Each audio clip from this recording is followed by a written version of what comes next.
Hey, my dear brother, are you okay? Angie, my dear sister.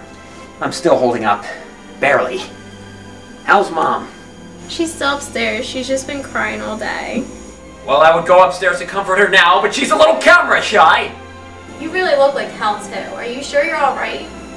I just got off the phone with Matt. He's okay. DeGreedio let him call me.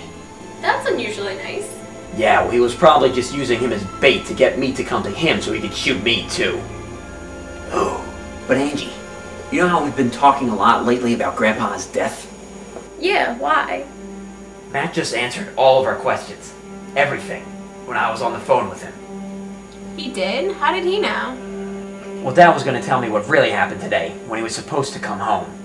But it sounded like Matt became curious about Grandpa's death after I asked about it on the phone. So Dad must have told Matt yesterday before everything happened.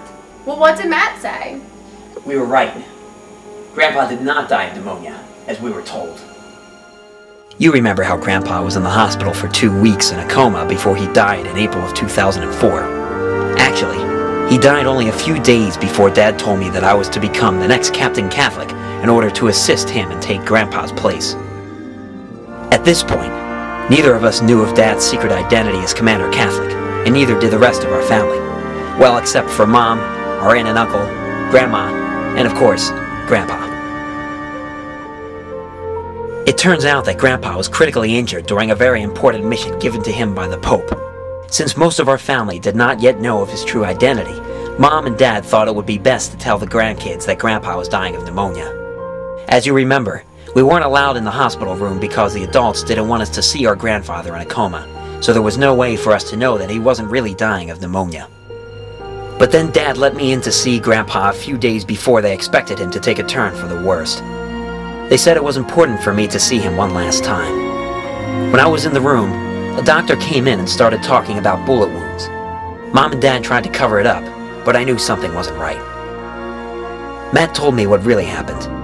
Earlier on in the day, when Grandpa went into a coma, Dad and Grandpa were called on by the Pope to go on a very important mission. They were sent to find a man named Calvinist Chris, a popular televangelist at the time. It turns out that Chris is the grandfather of Fred and Earl, the man who Dad thought Fred was when he saw Fred for the first time a year and a half ago at that Blasphemy Challenge convention. Anyway, Grandpa had confronted Calvinist Chris multiple times before. Chris was the only man who Grandpa could not turn from his hateful ways. Chris was often preaching terrible things to his people, and he needed to be stopped. Chris told his followers that they had to make as much money as they possibly could in order to show that they were the ones who would go to heaven. Chris also told his followers that every poor person in this world was just a rotten sinner, and that they should be taken advantage of when possible. Unfortunately, Chris was very charismatic, and so his followers believed every word of his teachings. They began to become incredibly self-centered, trying to beat one another out in order to prove that they were holier than their neighbor. They refused to ever give to charity, because they believed that only the poor needed charity, and the poor are just lazy sinners, according to Chris. Chris taught his followers beliefs that went against everything Christ ever stood for. The Vatican received information that Calvinist Chris turned out to be a fake, a fraud. He didn't believe in a word he ever spoke. He simply told his audience what they wanted to hear so they would give him money when the collection basket was passed around. Eventually, a local reporter caught Chris on tape admitting to this when Chris was joking around backstage after one of his shows with an older man named DeGreedio. DeGreedio? You mean Dick DeGreedio? No, not the DeGreedio we know. This man was much older. Despite Grandpa's old age, the Vatican sent him on one last mission in order to serve his church. After all, our grandfather was called to be the first Captain Catholic because of Calvinist Chris. He had spent the majority of his life trying to stop his madness. The Pope requested that Dad come with Grandpa in order to protect him if necessary. So, during one of Chris's televangelist shows, Dad and Grandpa came storming in on his stage on live TV. They confronted him, telling his audience that he was a fraud who simply wanted money. To prove it, they brought along the tape that showed Chris's fraudery and played it for the audience. The audience was in an uproar. They couldn't believe they had been tricked by such a selfish liar. After all those years, our grandfather's mission was a success. Calvinist Chris lost his following that day, and no one would ever listen to his hateful teachings again. However, before Dad and Grandpa left the building, Chris confronted them in a fit of rage. He ran after them and pointed a loaded gun at Dad. Chris said that they had ruined his life, that he was out of a job and had nowhere to turn, so he wanted to take Dad's life in revenge. Grandpa tried to talk Chris out of it. He told Chris that he could start a new future, that he could atone for his sins. He told Chris that he would be there every step of the way to help him if he ever needed it. Our grandfather had nothing but love in his heart. He truly wanted to help Chris. But Chris wouldn't listen to Grandpa. He only listened to his own rage. Chris was about to shoot Dad, but then Grandpa jumped in front of the gun. Dad, no! He was shot multiple times in critical areas of the body. Realizing what he had done, Chris ran away, eventually to leave the country. Dad rushed Grandpa to the hospital, where he died 2 weeks later. Although Grandpa had accomplished his mission by stopping Calvinist Chris, he warned Dad to beware of Chris's return. Not necessarily Chris himself, but Chris's very will through his grandsons, Fred and Earl, whose minds were brainwashed by Chris. Fortunately, as you know, Fred and Earl wound up having a change of heart, and they became very good friends with our family. Why do you think Dad didn't tell us this before? Well, he couldn't have told us about it when Grandpa had actually died, because we weren't aware of his true identity at the time. They needed to cover it up.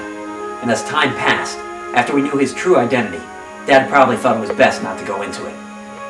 I think he felt guilty for our grandfather's death, responsible for it, as if he was the cause of it. After all, Dad was sent to protect Grandpa, but he couldn't have helped the fact that Grandpa chose to give his life for him. Perhaps Dad didn't want to think about it himself, much less tell the rest of his family about it. He seemed apologetic about it over the phone when I brought it up. But I mean, if my dad had died for me, I wouldn't want to talk about it at the dinner table either! But there was something else I wondered about.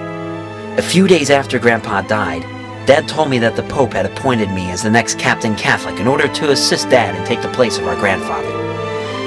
But he left abruptly that night, and he seemed different. He only mentioned that he had some business to take care of.